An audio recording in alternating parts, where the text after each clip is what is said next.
صحابہ میں سب سے لمبی عمر پائی ہے حضرت سلمان فارسی رضی اللہ تعالیٰ عنہ نے۔ 350 سال ان کی زندگی ہے۔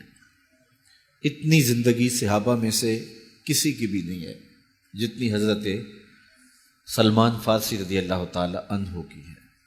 بنیادی طور پہ یہ ایک مجوسی کے بیٹے تھے اور بڑے امیر کبیر خاندان سے تعلق رکھتے تھے۔ یہ اپنے باغ میں جاتے تو راستے میں ایک راہب کا کٹیا تھا، تو یہ گزرتے گزرتے اس کے پاس رکنے لگے، تو اس کی باتوں میں وحی کا اجالا تھا، تو اس کی باتیں اچھی لگنے لگیں۔ باپ کو پتہ چلا تو اس نے کہا کہ ہم مجوسی ہیں، آگ کو پوجتے ہیں، اور یہ نصرانی ہے، تم اس کے پاس نہ بیٹھا کرو، کہیں تمہارا دین نہ لوٹ لے۔ لیکن ایسی طلب جاگ گئی تھی دل میں کہ وہ باز نہ آئے۔ باپ کو پتہ چلا تو اس نے گھر سے نکال دیا، اور یہ دور جا کے کہیں ایک گرجا گھر میں ایک پادری کی خدمت کرنے لگے۔ اس نے ساری زندگی شفقت کے سائے میں حضرت سلمان فارسی کو رکھا۔ ناز و نعم سے پالا ہوا بیٹا گھر چھوڑ کے حق کی تلاش میں نکل کے اس کے گرجا گھر میں پہنچا تھا۔ جب اس کا آخری وقت آیا تو اس نے بلایا اور بلا کے کہا کہ میں زندگی کی سانسیں پوری کر چکا ہوں، اب میرے انتقال کے لمحے قریب آ گئے، تو نے بڑی میری خدمت کی ہے، تو میرے بعد تو غمودیہ چلے جانا، وہاں کا جو راہب ہے فلاں اس کا نام ہے، تو اس کی جا کے خدمت کرنا، تجھے حق مل جائے گا۔ حضرت سلمان فارسی کہتے ہیں کہ میں اس کی تدفین کے بعد غمودیہ چلا گیا، اور جو اس نے نشانیاں بتائی تھیں اس نشانیوں کا راہب مجھے مل گیا۔ میں ایک زندگی گزاری اس کے پاس اور اس کی خدمت کرتا رہا، اور میں حق کا متلاشی تھا۔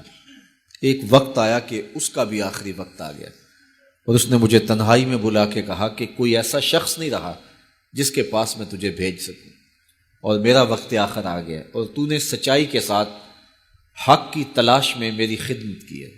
میں تجھے پتے کی بات بتاتا ہوں، پلے باندھ لے، میرے انتقال کے بعد تو یثرب چلے جانا، نبی آخر الزماں کے ظہور کا وقت قریب آ گیا ہے، اور وہ ہجرت کر کے وہاں تشریف لائیں گے۔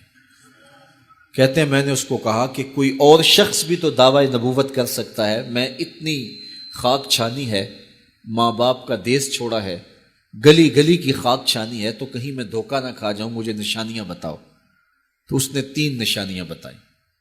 کہا ایک تو صدقہ قبول نہیں کرے گا، دوسرا ہدیہ رد نہیں کرے گا، تیسرا 2 کندھوں کے درمیان مہر نبوت ہوگی۔ 2 دن کے بعد اس کا انتقال ہو گیا۔ کہتے ہیں میں وہاں سے تدفین کے بعد اٹھا اور یثرب کی جانب روانہ ہوا۔ راستے میں ایک قافلہ تھا اور وہ یثرب ہی جا رہا تھا، تو میں ان کے ساتھ شامل ہو گیا کہ میری منزل بھی وہی ہے، لیکن انہوں نے مجھے اکیلا سمجھ کے پکڑ لیا اور غلام بنا لیا۔ لیکن میری خوش قسمتی یہ کہ انہوں نے مجھے بیچا جا کے یثرب میں، اور وہاں ایک یہودی نے مجھے خرید لیا اور اپنے باغ میں کام کاج پہ لگا لیا۔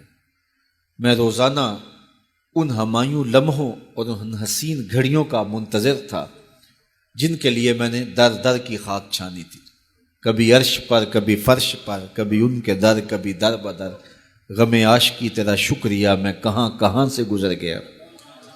کہا ایک دن میں اپنے باغ میں کھجوریں توڑ رہا تھا کہ ہوائیں گیت گانے لگی، اور طلع البدر علینا کی صدائیں گونجنے لگیں۔ میں نے جلدی سے چھلانگ لگائی اور بھاگ پڑا۔ میرا آقا سمجھا شاید غلام بھاگ گیا، اس نے دوڑ کے مجھے پکڑ لیا۔ میں نے اس کو کہا میں بھاگا نہیں ہوں، یہ جسم تیرا ہی غلام ہے، لیکن دل نوکر کسی اور کا ہے۔ میں کچھ کھجوریں لے گیا اور حضور کی خدمت میں حاضر ہوا، اور جا کے میں نے پیش کی، اور میری نیت صدقے کی تھی۔ تو میں نے جب پیش کی تو فرمایا ہم نبی ہیں، صدقہ قبول نہیں کرتے۔ کہتے ایک نشانی پوری ہو گئی۔ اب کچھ دن ڈال کے میں پھر کھجوریں لی، اور میری نیت ہدیہ کی تھی۔ میں حضور کی خدمت میں جا کے پیش کی تو حضور نے قبول فرماتے ہوئے کہا ہم ہدیہ قبول کر لیتے۔ کہا 2 نشانیاں پوری ہو گئی، اب تیسری نشانی رہتی تھی، اگرچہ 2 نشانیاں ہی میرے لیے کافی تھی اور حضور کا چہرہ ہی میرے لیے کافی تھا، لیکن میری آرزو یہ تھی کہ میں تیسری نشانی کا بھی بچشم خود مشاہدہ کر لوں تو پھر میں ایمان لاؤں گا۔ ایک دن حضور میرے باغ میں تشریف لے آئے۔ حضور نے قمیض اتاری ہوئی تھی اور اپنے مبارک کندھے کے اوپر کپڑا رکھا ہوا تھا، اور مہر نبوت والی جگہ چھپی ہوئی تھی۔ ہلکی ہلکی ہوا چل رہی تھی اور میں حضور کے پیچھے پیچھے ہوتا تھا۔ میری آرزو یہ تھی کہ ہوا کا کوئی تیز جھونکا آئے اور کپڑا ہٹا دے اور میں مہر نبوت کی زیارت کر لوں۔ حضور میرے ارادہ قلب سے آگاہ ہوئے۔ فَأَلْقَى إِلَيَّ رِدَاءَهُ، حضور نے اپنے کندھے سے چادر اتار کے میری جانب پھینکی، پھر اپنے رخ کو پھیر کے میری جانب اپنی پشت مبارک کرتے ہوئے فرمایا انظر الی ما امرت بہ، اس پادری نے جو بتایا تھا دیکھ لے آ کے۔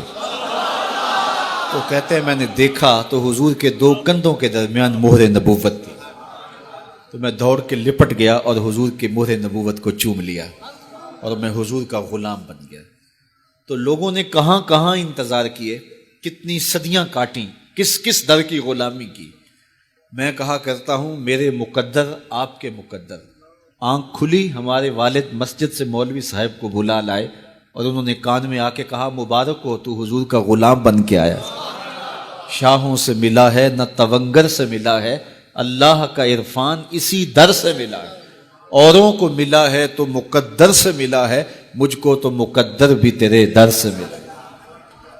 میرے والد گرامی جھوم کے پڑھا کرتے تھے کہ محمد جانے جانا ہے پیغمبر ہو تو ایسا ہو، محمد جانے جانا ہے پیغمبر ہو تو ایسا ہو، رسولوں کی بشارت سے مبشر ہو تو ایسا ہو، امر توقیر کا سب کو موقر ہو تو ایسا ہو، کیا ہم کو غلام ان کا مقدر ہو تو ایسا ہو۔